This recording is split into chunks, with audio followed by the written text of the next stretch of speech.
Book 2, Chapter 10, The Epilogue.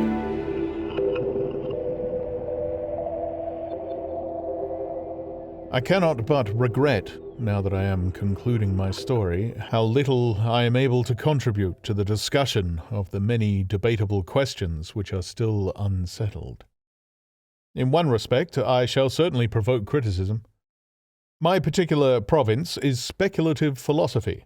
My knowledge of comparative physiology is confined to a book or two, but it seems to me that Carver's suggestions as to the reason of the rapid death of the Martians is so probable as to be regarded almost as a proven conclusion.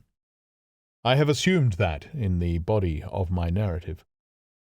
At any rate, in all the bodies of the Martians that were examined after the war, no bacteria except those already known as terrestrial species were found. That they did not bury any of their dead, and the reckless slaughter they perpetrated point also to an entire ignorance of the putrefactive process. But, probable as this seems, it is by no means a proven conclusion. Neither is the composition of the black smoke known, which the Martians used with such deadly effect, and the generator of the heat rays remains a puzzle. The terrible disasters at the Ealing and South Kensington laboratories have disinclined analysts for further investigations upon the latter. Spectrum analysis of the black powder points unmistakably to the presence of an unknown element with a brilliant group of 3 lines in the green, and it is possible that it combines with argon to form a compound which acts at once with deadly effect upon some constituent in the blood. But such unproven speculations will scarcely be of interest to the general listener to whom this story is addressed. None of the brown scum that drifted down the Thames after the destruction of Shepperton was examined at the time, and now none is forthcoming. The results of an anatomical examination of the Martians, so far as the prowling dogs had left such an examination possible, I have already given.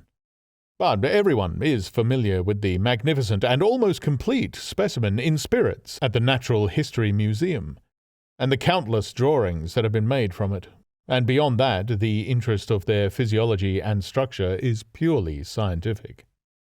A question of graver and universal interest is the possibility of another attack from the Martians.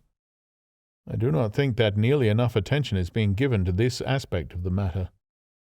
At present, the planet Mars is in conjunction, but with every return to opposition, I, for one, anticipate a renewal of their adventure.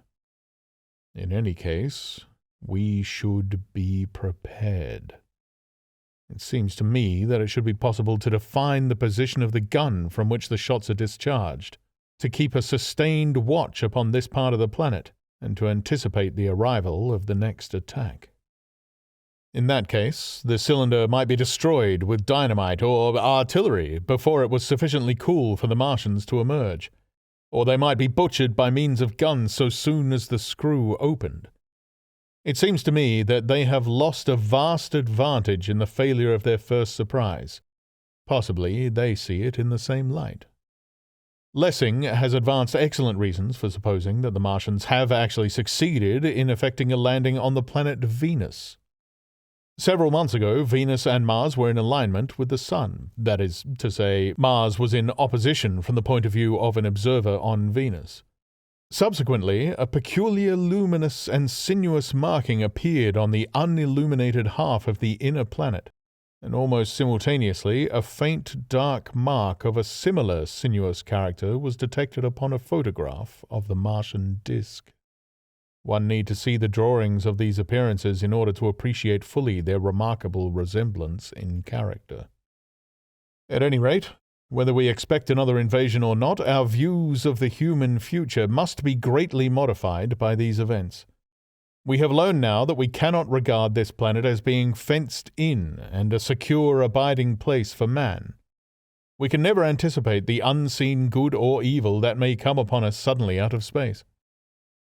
It may be that in the larger design of the universe, this invasion from Mars is not without its ultimate benefit for men.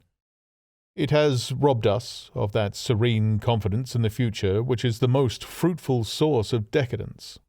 The gifts to human science it has brought are enormous, and it has done much to promote the conception of the commonweal of mankind.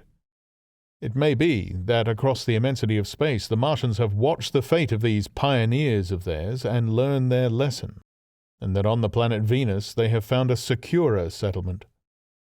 Be that as it may, for many years yet there will certainly be no relaxation of the eager scrutiny of the Martian disk, and those fiery darts of the sky, the shooting stars, will bring with them as they fall an unavoidable apprehension to all the sons of men. The broadening of men's views that has resulted can scarcely be exaggerated. Before the cylinder fell, there was a general persuasion that through all the deep of space no life existed beyond the petty surface of our minute sphere. Now we see further. If the Martians can reach Venus, there is no reason to suppose that the thing is impossible for men. And when the slow cooling of the sun makes this earth uninhabitable, as at last it must do, it may be that the thread of life that has begun here will have streamed out and caught our sister planet within its toils. Dim and wonderful is the vision I have conjured up in the minds of life spreading slowly from this little seedbed of the solar system, throughout the inanimate vastness of sidereal space. But that is a remote dream. It may be, on the other hand, that the destruction of the Martians is only a reprieve. To them, and not to us, perhaps, is the future ordained.